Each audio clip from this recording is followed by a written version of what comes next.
como solemos hacerlo frecuentemente este año. Bueno, es de La Plata, es doctora en Ciencias Sociales, docente de la Facultad de Periodismo y Comunicación, es diputada provincial y también es presidenta, ahora le vamos a preguntar, del Bloque de Unidad Ciudadana, del Frente para la Victoria y de PJ. Estamos con Florencia Saintud. ¿Qué tal, Florencia? ¿Cómo estás? ¿Qué tal? Un gusto muy grande estar acá. Contame, ¿ejercés la presidencia de los 3 bloques?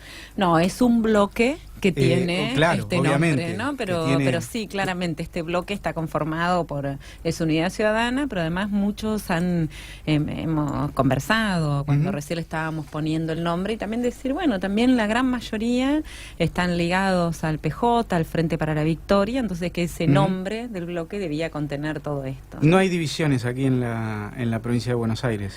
¿No hay divisiones? ¿No hay divisiones? Por eso te pregunto. Bueno, hay muchas diferencias, no sé si divisiones, ¿no? Hay diferencias, hay tensiones, pero hay yo creo que este es un momento en el cual hay una gran vocación por tratar de pensar las plataformas comunes, los lugares que nos unen en términos políticos. A veces esas plataformas son muy básicas, ¿no? Que no queremos, y muchas otras veces son mucho más profundas, desde donde venimos, hacia dónde queremos ir.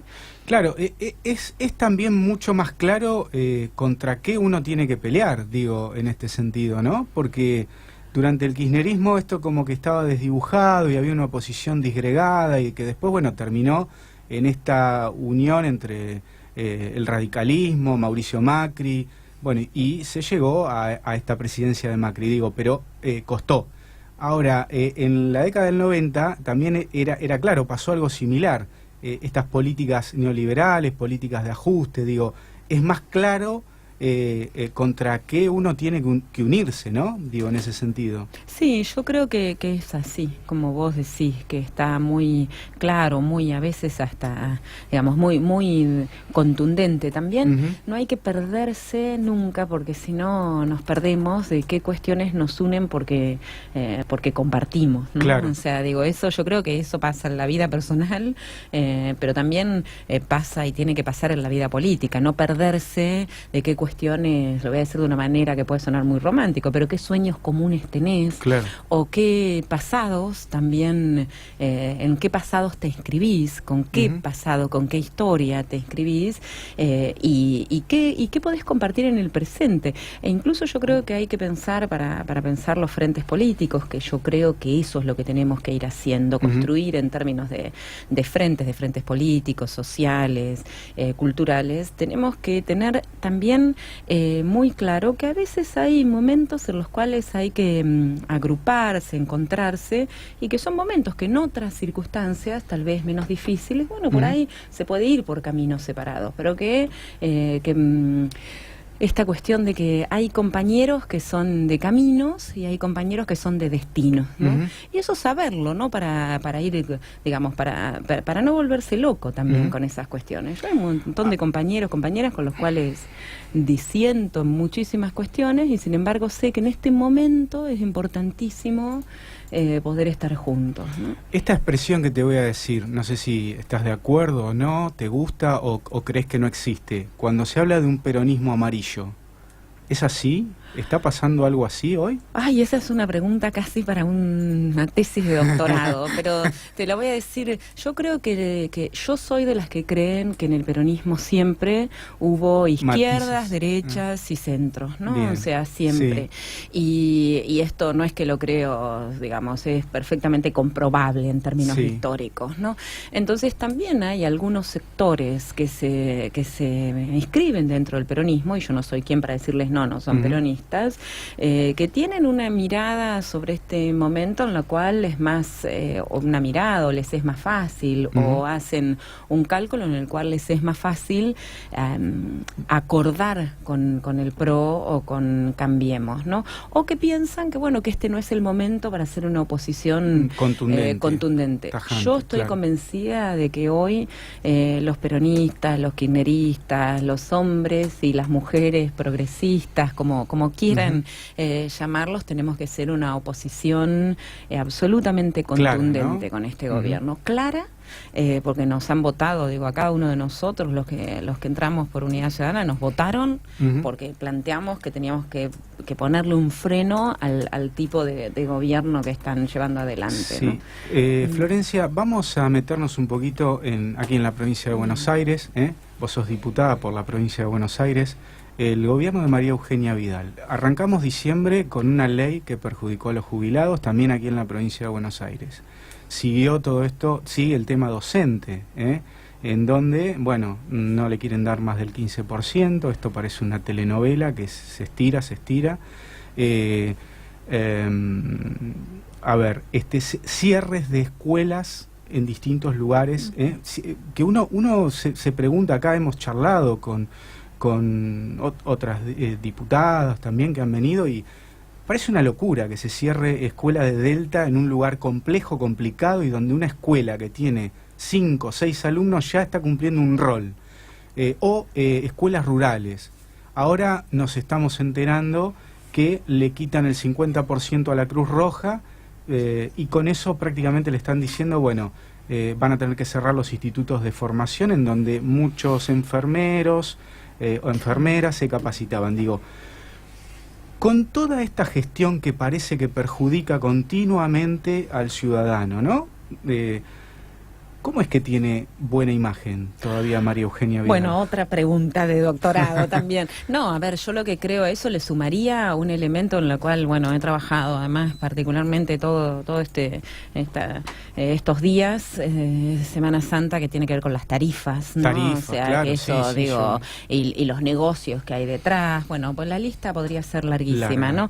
Yo lo que creo es que esto de que tiene buena imagen tiene mucho que ver con el blindaje mediático. Ustedes fíjense, yo te escuchaba recién y digo, ¿cuántas veces en los medios de alcance más grandes, en los medios nacionales, en la televisión, que a veces es el lugar, ¿no?, donde, o en los grandes diarios, los diarios que tienen mayor llegada, a las cuales se hacen las agendas todos los días, ¿cuántas veces vos escuchás que se diga lo que estás diciendo vos? Incluso como pregunta, ¿no? Sí. O sea, que se ponga en duda a ver si se están cerrando escuelas o no, qué está pasando con los enfermeros, necesitamos o no necesitamos, qué está haciendo Vidal con el presupuesto que debería ingresar después de que la provincia haya firmado el pacto fiscal, etcétera, etcétera, ¿no? Estas, en general, el gobierno de Vidal y las críticas a ese gobierno no están en los medios de comunicación. Y ahí yo no creo que esté toda la respuesta, pero hay una respuesta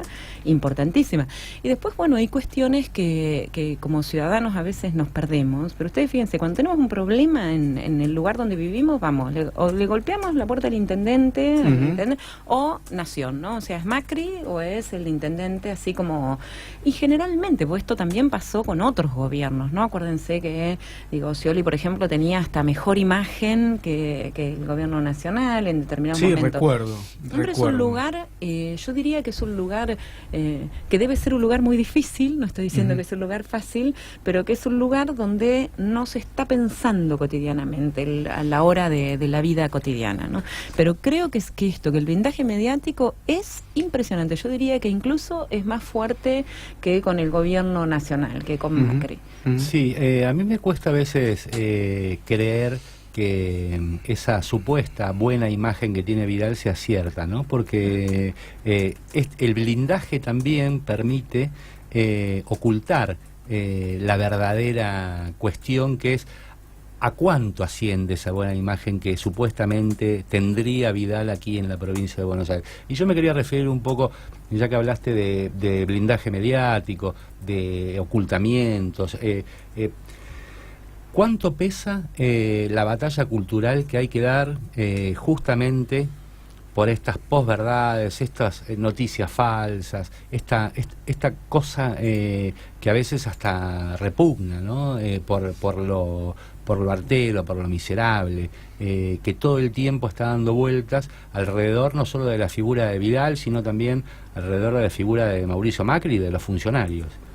Bueno, es que vos decís algo que yo creo que va a ser un gran tema hacia adelante de toda nuestra sociedad, y es qué lugar ocupa la verdad, ¿no? Porque uno puede entender que la verdad es relativa, que existe en plural, que existen diferentes verdades, ¿no? Que, sí, con matices. Uno puede de eso hablar muchísimo, pero hay un lugar donde hay una dimensión de la verdad que es irreductible, que no puede ser sacada de los hechos, ¿no? Digo, una dimensión, por lo menos, que nos den el margen de pensar que hay algo de la verdad que tiene que ver con los hechos, algo. Todo lo demás será lenguaje, interpretación, posiciones, poder, lo que querramos, pero hay algo que tiene que ver con los hechos. Y en este momento, esa idea de posverdad y todo esto lo que encubre es la falsificación total de los hechos, al punto que uno a veces no sabe qué pensar, ¿no? Eso que yo lo he escuchado, digo, en personas muy cercanas, queridas, digo, kirchnerista y no kirchnerista, pero digo, con esto, bueno, pero ¿cómo sé lo que está pasando? ¿Cómo me entero, no? O sea, ¿qué es cuando...? Y yo creo que esto es un tema que se está haciendo. Tal vez incluso, si tuviéramos más tiempo, uno podría pensar hasta hacer las autocríticas de dónde viene, digamos, si esto ha tenido que ver otros gobiernos. Ahora, sin lugar a duda, este gobierno lo ha exacerbado de una manera que no tenemos registro en la historia. Esta idea de que todo puede ser mentira, de que todo puede ser verdad, sí, de que da lo mismo, se diga lo que se diga, que no hay ningún tipo de, incluso hasta el punto que a veces uno siente un grado de violencia muy grande, ¿no? Porque es como yo estoy viendo que las cosas son de una manera, lo estoy sintiendo, lo vivo de esa manera y me dicen que es de otra, radicalmente opuesta, ¿no? O me dicen que mi experiencia es mentira. Bueno, yo creo que eso genera en una sociedad un grado importante de violencias, de intolerancias, y que los humanos, digo, las mujeres, los varones, necesitamos vivir con algunas certidumbres, al menos precarias, ¿no? Pero certidumbres, necesitamos poder encontrarnos con otros, ¿no? Y esto es un tema para mí cada vez más complicado, es un tema, por supuesto, para el periodismo, es un tema para la justicia, es un tema para la política, ¿no? Piensen, las sesiones a veces a mí me resultan impresionantes, porque las sesiones que hemos tenido en la legislatura, ¿no? A veces me resulta impresionante cómo se dicen discursos en una dirección, y entonces uno piensa, pero ¿cómo? ¿Va a votar otra cosa? No, y después se vota en una dirección completamente contraria. Claro. Y uno puede pensar la interpretación. A mí ahora me está exasperando como el nivel de hipocresía que hay, ¿no? Lo digo, llego a parte del mundo cotidiano, lo podría ver en otras, pero la hipocresía de diferentes sectores, ¿no? En lo cual la palabra, el cinismo, ¿no? O sea, yo decía el cinismo, mentir sabiendo que se miente, pero ahora es además un punto de hipocresía muy grande, que es muy riesgoso para todos, no solamente para los políticos, ¿no? Primero porque va a ser esto de que se vayan todos donde van a entrar los que están mintiendo, los que no están mintiendo, o sea, y después que eso es muy riesgoso para toda una sociedad, ¿no? O sea, que los pactos de convivencia estén basados en que no importe nada en el orden de la verdad, digamos, uno no lo pienso, ¿quién podría sostener una pareja así? ¿Quién podría sostener una amistad así? ¿Quién podría sostener, cómo podemos sostener una sociedad con eso, ¿no? Con esta idea de la posverdad? Me da la sensación de que una mentira no se puede instalar si no es con mucha fuerza, con mucho poder que ejercen algunos grupos mediáticos. Pues de otra manera, ¿cómo sostenés una mentira si no es a través de esa gravitación que tienen, ¿no? Instalar algo y que otros también hablen en función a eso. Yo creo que eso hay que pensarlo, y digamos la parte esperanzadora de esto es que eso estoy convencida de que tiene un límite, ¿no? Hay algo que va a ser irreductible, va a haber, es un límite, ¿no? O sea, en algún momento eso tiene un límite. A mí me llama la atención, Florencia, discúlpame que te interrumpa. Me llama la atención, ayer que fue 2 de abril, abrías el Facebook y había un montón de publicaciones que contaban un poco, los que tenemos algunos años, que contaban un poco sobre las tapas mentirosas de la revista Gente, del diario Clarín, de La Nación. Estamos ganando, seguimos ganando. José Gómez Fuentes. No ha diferido, lo que se ha es como perfeccionado esto, ¿no? Y si vamos un poquito más para atrás, con el inicio de la dictadura, las tapas del diario Clarín, total normalidad, bueno, y todo lo que pasó a continuación, ¿no? En un enfrentamiento murieron 4 subversivos, digo, no es nada nuevo. Los que tenemos algunos años, yo por lo menos no termino de entender, gente que tiene mi edad, un poco más o un poco menos, que ha vivido toda esta cuestión, que nuevamente sean incautados, ¿no? Que sean otra vez engañados en un discurso, en un relato que es, digamos, si querés, es sofisticado, pero es viejo. No voy a cargar sobre los jóvenes que por ahí no han tenido esa experiencia nefasta, ¿no? De haber sobrevivido a la dictadura, haber, no sé si participado algunos, pero por lo menos haber visto muy de cerca todo lo que fue el relato de Malvinas. Yo a veces como que no encuentro una explicación. Capaz que vos nos podés aclarar un poco más las cuestiones. Mira, yo creo que hay que pensar cómo hacemos para que eso no suceda así, ¿no? Obviamente es necesario saber por qué ocurre, por eso la pregunta por la explicación, ¿no? Ocurre, digo, uno podría pensar en la alienación, podría pensar, digamos, podría pensar en cómo no es solamente el poder de los medios. Este es un gobierno, este gobierno del capital concentrado, que tiene el poder más grande que nunca ha tenido ningún gobierno en la Argentina, ningún gobierno democrático en la Argentina. Son los medios de comunicación, manejan también las fuerzas de seguridad, el poder económico, una parte importantísima del sector hegemónico del poder judicial, esto a nivel regional. Entonces, un momento además, también un momento donde vos hablás de cómo se van haciendo cada vez más sofisticados los mecanismos de dominación también a nivel global también, ¿no? O sea, es un momento, nunca como hoy en la historia hay una primacía del capital sobre la vida tan marcado, ¿no? Ahora, ¿cómo hacemos con esto? Seguramente no hay una sola respuesta, pero yo creo que hay que seguir construyendo como podamos la posibilidad de otro tipo de sujeto, digamos, un sujeto crítico, ir a buscar información, porque vos fíjate, digo, cuántas personas siguen repitiendo la lectura crítica de esto, pero cuántas otras no, o sea, cuántas, al revés, cuántas pueden ver que ahí hay algo que no encaja, que no funciona, no digo el que dice esto es mentira, algo que no encaja, digamos, seguir construyendo, seguir apelando para mí a un sujeto crítico que busque información. Sí. Es un momento en el cual hay que ir a buscar información, a un sujeto más solidario. Entonces nosotros debemos en cada uno de nuestros espacios poder poner el valor de la vida y la solidaridad por encima del valor del capital. Esto, digo, no hay fórmulas. Digo, en este programa aparece algo de esa discusión, ¿no? Florencia, disculpa, no, iba a decir, vos como decana de la Facultad de Periodismo has llevado figuras relevantes, a mi entender, ¿no? Han sido homenajeadas, premiadas, y muchos medios, en general aquí en la ciudad de La Plata, pero también de la capital, han cuestionado casi siempre. Demonizado sería la palabra también. En algunos casos demonizado, en otros cuestionado. Justamente esa entrega de premios porque son a destiempo, porque son inoportunos, porque... y a mí siempre me parecieron de algún modo entre tanto sentido común y colonizado, digo, ¿no? Y tanto este statu quo horrendo, ¿no? que vivimos a diario, siempre me pareció de algún modo como transgresor lo tuyo, ¿no? Porque, bueno, qué bueno que sea inoportuno, que le den un premio a tal o a cual, ¿no?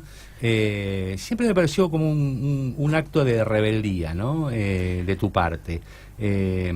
Esas premiaciones, esa elección de determinadas figuras, llevar allí y premiarlas. Yo creo que eso tiene valor, la rebeldía o el decir que no a ciertas cuestiones o el poder estar, digamos, no acomodarse tan fácilmente que el mundo tal cual cayó quedó, sino que puede ser otra cosa, tiene valor cuando no es una actitud personal, sino cuando podemos hacerlo colectivamente, ¿no? En el caso de los premios en la facultad, bueno, yo creo que una de las cuestiones más valiosas es toda una comunidad académica o gran parte de una comunidad académica que discute eso y dice, bueno, esto no necesariamente va a ser fácil, pero hay que dar esta discusión, porque estamos en un momento histórico en el cual, digamos, hay que tomar posición, ¿no? A mí me gusta mucho esta frase de Gramsci que dice, la indiferencia es el peso muerto de la historia y vivir es tomar partido. Y uno ahí puede equivocarse, ¿no? O sea, puede equivocarse, no hay que pensar, digamos, lo que seguramente no hace es que dejar de ser humano, dejar de ejercer la libertad, ¿no? O sea, somos humanos porque ejercemos la libertad, porque podemos hacer algo con lo que han hecho de nosotros, ¿no? Y yo creo que es eso a lo que ahí está la clave. Si nosotros pudiéramos ir construyendo las maneras, digo, en la política, en la ciencia, en la comunicación, en cada uno de nuestros espacios, de conectarnos con esa dimensión que nos hace humanos, es decir, optar por nuestra libertad, bueno, estos gobiernos o estos sentidos de la vida que tienen que ver con quién puede comprar y quién no, porque finalmente, digamos, el macrismo puede ser muchas cosas, pero es un proyecto político que propone un tipo de sociedad, la cual vale el que puede comprar y el que no puede comprar se queda fuera, ¿no? Florencia, O sea, sí. En este sentido, como funcionaria, ¿cómo tratás de tomar medidas que afecten precisamente a lo que venís diciendo, a la individualidad? Bueno, mira, en principio nosotros, como digo, en mi breve tiempo como diputada, pero también como concejal, a nosotros nos parece importantísimo poder dar cuenta de todos estos colectivos y todos estos sujetos que no tienen lugar en el orden que propone este gobierno, que no tienen lugar por diferentes cosas, no tienen lugar porque si no pueden pagar las tarifas, bueno, dejarán de tener esos servicios, porque si no acceden al hospital público, entonces se quedan sin salud. Digo, estoy pensando, nosotros por ejemplo en este mes hemos trabajado muchísimos con tanto en educación como trabajo, con proyectos que puedan revertir situaciones tales como que la provincia de Buenos Aires sea la que tiene el conglomerado habitacional de mayor desocupación, ¿no? Entonces, bueno, trabajar en una dirección distinta, que lo que cuente sea esto, el capital solamente, y el capital lo digo en un sentido, a ver, que lo que cuente sea, lo digo por tu pregunta, ¿no? O sea, que lo que cuente sea si vos tenés, si valés o no valés plata, eso, ¿no? Fíjense que, por ejemplo, hoy está pasando en la provincia de Buenos Aires que en todas las familias, y esto alguien puede llamar y decir, mi familia no pasa, pero en todas las familias pasa, o alguien se quedó sin trabajo, o alguien está con miedo a perder el trabajo, o no le alcanza para llegar a fin de mes. Ni qué hablar de los que no le alcanzan para comprar los alimentos cotidianamente, ¿no? Entonces, ¿cómo haces para revertir esa idea de sálvese quien pueda? Sería, que es la orden, digamos, como la premisa básica de este modelo. Salvate vos si podés, y si podés pisar la cabeza al vecino.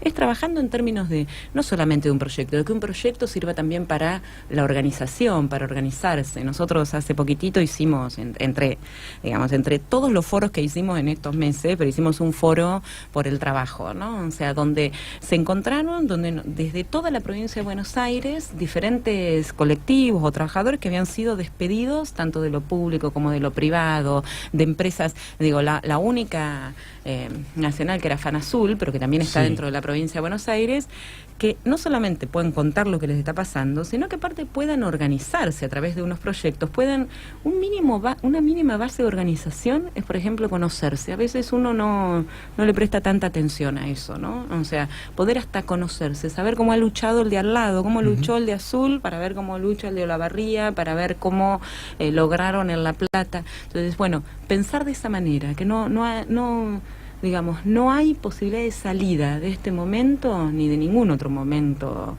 yo creo que es la vida en general, ¿no? Pero no hay posibilidad de salida si no es con otro. Y el otro no tiene por qué ser igual que yo también, que esa es otra cuestión que con mucha dificultad estamos todos aprendiendo también. Claro. Pablo Iglesias es un claro ejemplo, ¿no? Que vino a buscar eso.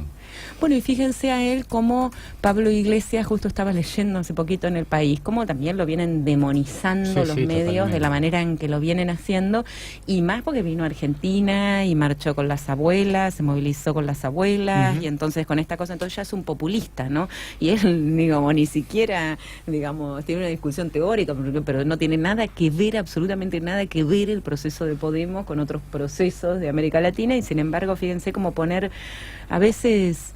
Porque una cosa es la crítica, la otra es cuando uno se le pone al otro un rótulo que no permite pensar, claro. salir, que es como Bueno, un rótulo pero en la boca. eso ¿no? es lo que hacen todo el tiempo los medios, ¿no? Tratan de rotular, de marcar y de, bueno, ponerlo en un lado, en otro, como para que la gente los cuestione o no, o los... Y ese es un idolatre. mecanismo, vos que hablás de los mecanismos, el mecanismo así de lo paradigmático, la estigmatización paradigmática, además, es un mecanismo que a veces nosotros aprendemos en la facultad, cuando empezamos a estudiar en primera, así como todos los mecanismos en los cuales se va haciendo, se va construyendo al otro, ¿no? Entonces, bueno, si es negro, seguramente es ladrón, si es, bueno, no quiero decir pero digamos, cada uno de los estereotipos. Claro, bueno, claro. entonces ahora tenés al estereotipo populista chorro, por ejemplo, y entonces no hay que pensar sobre eso. No hay ni que pensar, ni preguntarse, ni preguntarle, ni es como otra etiqueta, y los medios, bueno, son maquinarias especializadas. ¿Antídotos?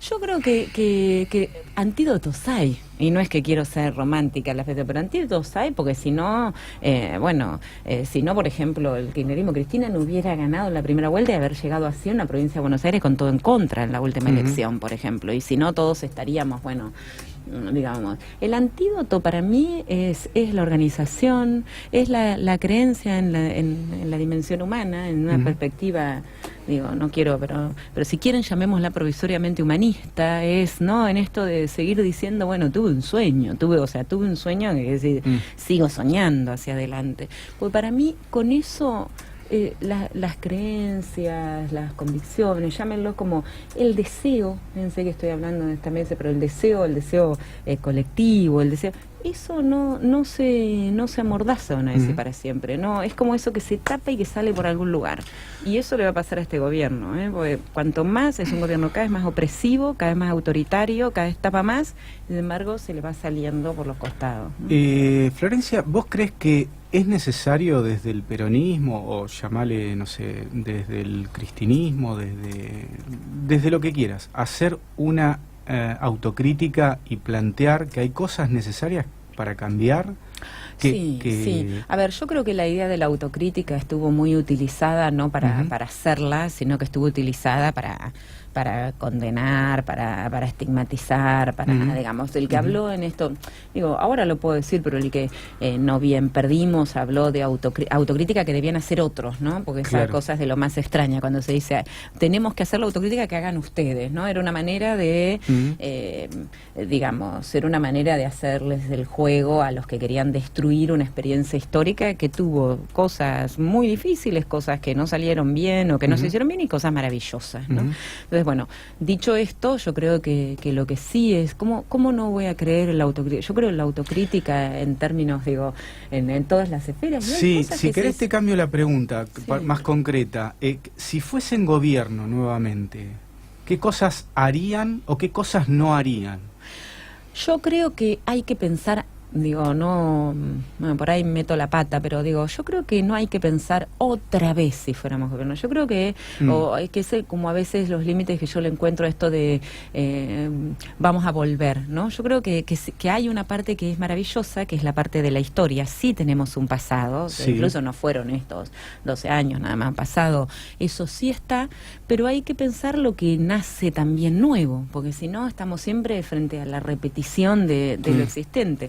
Y yo creo que hay algunas cuestiones que hay que saber, que tal vez los poderes que enfrentábamos eran mucho más fuertes de los que pensábamos. Eso yo creo que esta vez lo tenemos que saber de manera muy, muy clara. Yo creo que tenemos que todavía prestarle más atención a las transformaciones culturales. Yo creo que eso, si bien podría decir mucho de eso, pero que tenemos que encontrarle la manera de trabajar sobre eso, porque si no, si todo nuestro, digamos, si a veces alguno podía creer que nos iba a alcanzar con tener mejores niveles de consumo, bueno, eso es un problema, ¿no? Eso es un problema si queremos transformar el mundo y la sociedad. Y después, bueno, mil cuestiones que yo creo que se podrían haber hecho de otra manera, que se deberían hacer de otra manera. No quiero justo focalizar una para no entrar sobre esas, pero claro que sí. Yo te he visto... Discúlpame, pero un invitado que tuviste, que fue el vicepresidente de Bolivia, que dio una tremendo discurso, hablaba, ¿no?, justamente de faltó política, ¿no? Decía en algún momento, no solo para Argentina, sino para el resto de la región, ¿no? Cuando vos hablás, el consumo no lo era todo, ¿no? Digamos, también faltó un poco de política. No sé si tuvo que ver, en definitiva, el gobierno de Cristina, o en realidad no alcanzó el tiempo, no alcanzaron las ganas, no alcanzó. Me parece que ese es un punto, ¿no?, importante. Sí, yo creo eso. Yo creo que siempre nos quedará saber si es que no alcanzó porque es muy poco tiempo, y yo creo que sí. Y también, bueno, de hasta dónde algunos sujetos, actores, fuerzas querían llegar hasta un lugar y no seguir profundizando, ¿no? Yo creo que un tema que puede ser todavía más complejo, si uno quisiera hacer un discurso lavado, es que yo creo que tendríamos que haber profundizado más todavía en la distribución de la riqueza, tendríamos que haber profundizado en la transformación cultural, tendríamos que haber podido profundizar por ahí. Con más rapidez, siempre me queda la duda de si eso, frente a todos estos poderes que enfrentábamos, ¿no? Era posible en 12 años, sí, ¿no? Yo te he visto, creo que son pocas las personas que he visto acá en la provincia de Buenos Aires atacar muy duramente a un medio poderoso como, por ejemplo, el diario El Día, ¿eh? Vos personalmente sos una de las que hablas puntualmente de ese medio, de lo que hace. Otro es Luis Arias, ¿eh? Luis Arias, cuando puede, bueno, le da duro. En términos políticos, ¿vos pensás que, de otros pares, ¿no?, que hay temor hoy? Yo creo que hoy, miran, yo los escucho a ustedes en esta entrevista y pienso, cómo se bancan, digo, de ser tan críticos, porque yo creo que sí, que claro que hay temor. Hay una situación con el periodismo que es tremenda en la Argentina. Hoy el trabajo del periodista está muchísimo más precarizado que antes, no porque antes estuviera todo resuelto, pero eso es así. Hoy hay casi 3.000 periodistas que han sido despedidos por cuestiones ideológicas, políticas, no solamente económicas. Yo creo que claramente existen, esto es difícil de comprobar así, pero que existen ciertas listas negras en el periodismo, y que también enfrentarse a medios, y esto, digamos, lo aprendimos claramente en las experiencias en todos estos años anteriores y ahora en la actualidad, a esos poderes tiene sus consecuencias. Ahora, ¿qué hay que hacer? ¿Dejar de hacerlo? Yo pienso, vos mencionás a Luis Arias. Ustedes saben, en la provincia de Buenos Aires está ahí, casi va a salir con o sin despacho. Acaban de presentar un proyecto en el cual una modificación del jurado, para el jurado de enjuiciamiento de los magistrados, que está armado, digamos, y si quieren verlo, está armado especialmente para perseguir a Luis Arias. Un juez que, se los digo como kirchnerista, ¿no?, porque puede tener posiciones, no ha sido cómodo para nadie, ¿no?, ni para kirchnerista, ni antikirchnerista. Ni para la gestión de Scioli. Ni para la gestión de Scioli. Ahora, un juez que, cuando hubo que salir a defender a los pibitos que los mandaba a robar la policía, salió. Que cuando salió a defender a los inundados, salió. Que cuando tuvo que salir a defender a los usuarios por las tarifas, fue el que obligó al gobierno a hacer las audiencias, ¿no? Por lo menos como una especie de firma lo hizo.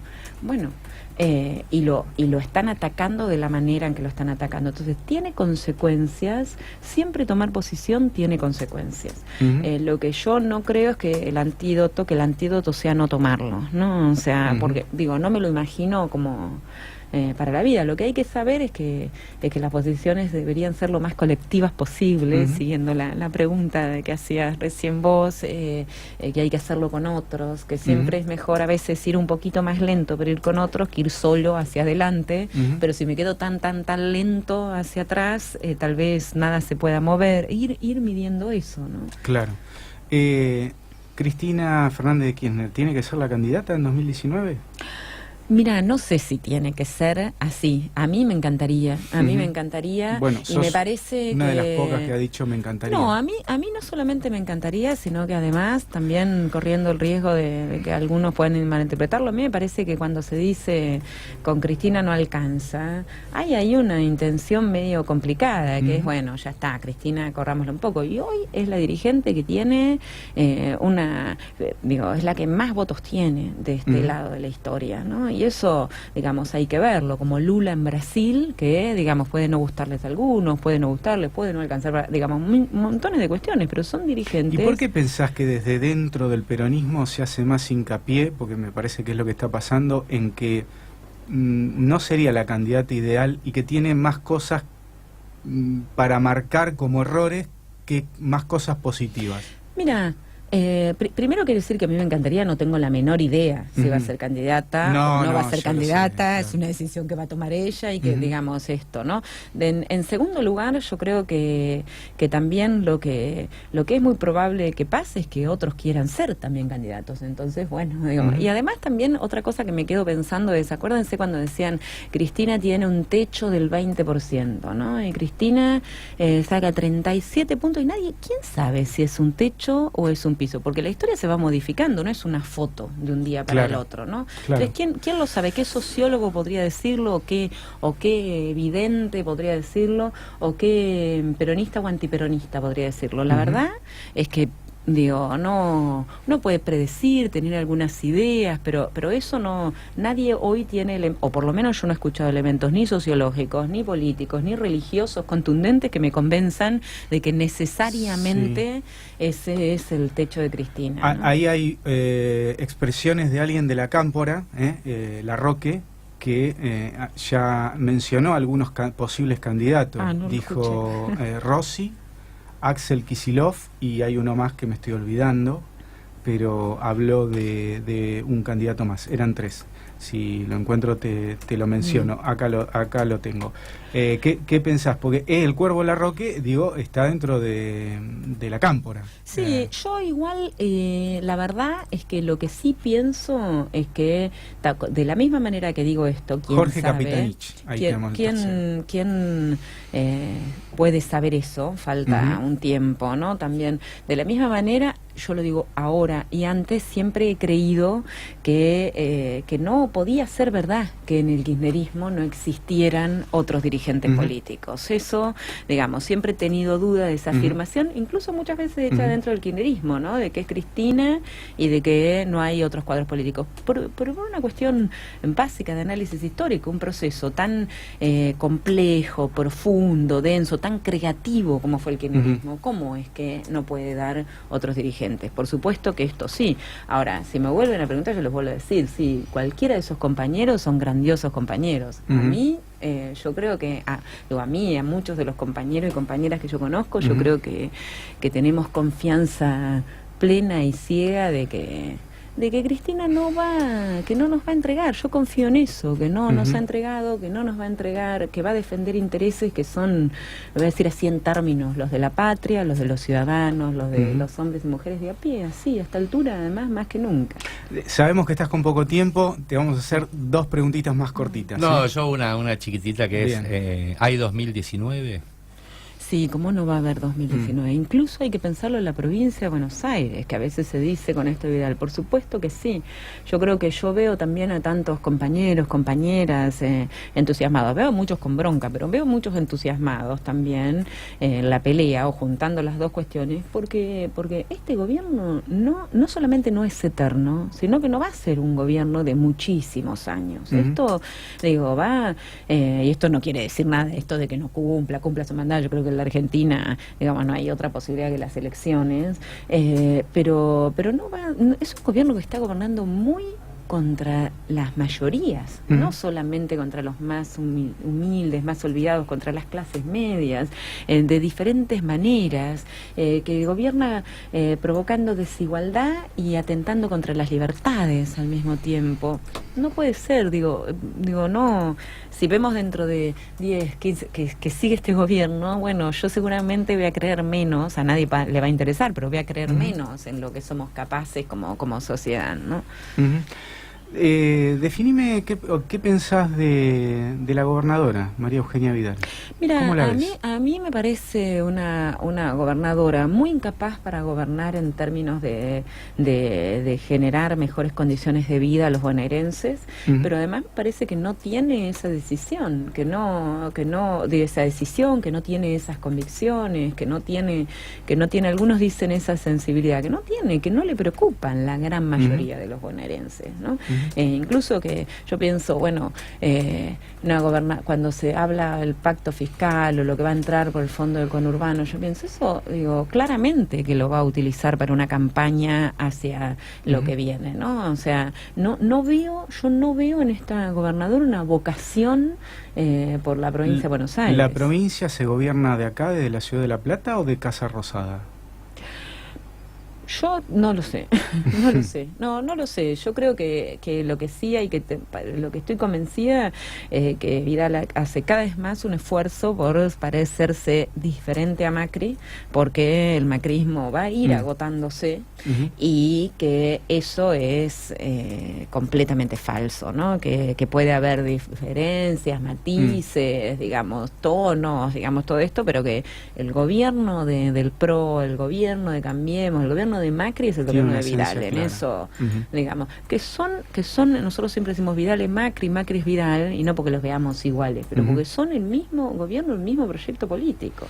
Florencia, gracias por haber venido aquí a Realpolitik, y nos quedamos con un montón de preguntas, pero bueno, será para otra oportunidad. Muchas gracias, un gusto. Bueno, pasó así Florencia Saintud, diputada provincial por el espacio Unidad Ciudadana, también presidenta del bloque de Unidad Ciudadana y del Frente para la Victoria del PJ.